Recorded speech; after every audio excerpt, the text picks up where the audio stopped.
جمعة مباركة عليكم، عاملين ايه؟ وحشتوني جدا. النهاردة بقى جايلكم من مكان جديد.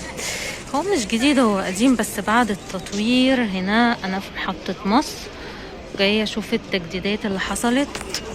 خليكم معايا وتابعوا الفيديو للاخر. شايفين هنا المكان عملوا فيه أماكن كراسي للاستراحة، يعني الناس تقعد عليها. بجد التصميم جميل جدا، والنظام كمان فيه أماكن بقت منظمة أكتر من الأول، ومبقاش فيه بقى زحمة وزي ما كنا بنشوف زمان. بصوا هنا اللي قدام دي النقطة بتاعت ميدان الشهداء اللي أنا بصورها هناك. شايفين الجمال بقى والنظافة.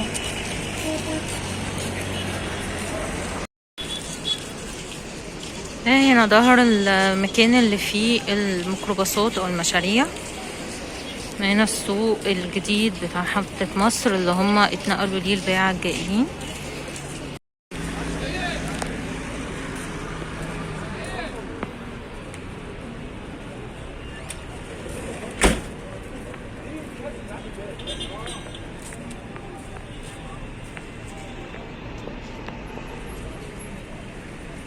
ده اللي بصوره، ده الموقف الجديد للعربيات والمشاريع. زي ما انتم شايفين مفيش مشاريع بتخش جوه زي الاول.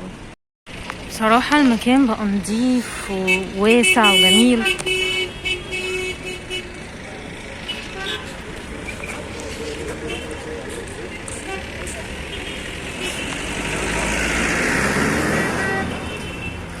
دي الجنينة اللي كان بيبقى فيها بياعين كتير، دلوقتي ما بقاش فيها اي حاجة خالص، ونضيفة، والمكان بجد بقى جميل جدا وواسع.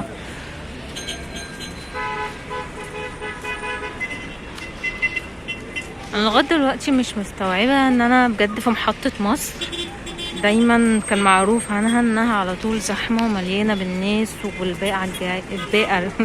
البائع الجائلين، معلش.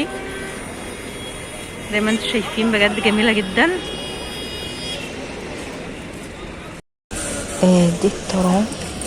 هنشوف كمان في منطقة تانية لسه بتتجدد في وش الترام على طول.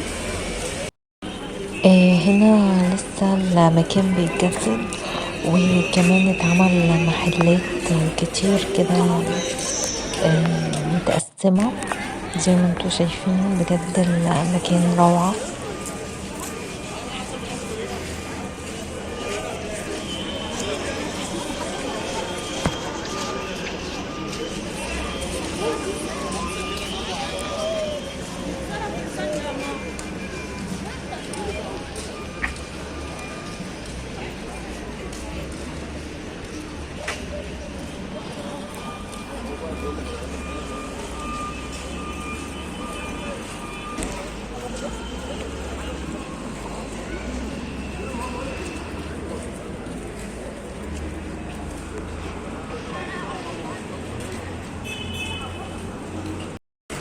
المكان ده جميل قوي، بس مش عارفة هيبقى ايه، فهصوره لكم من قريب تشوفوه معايا.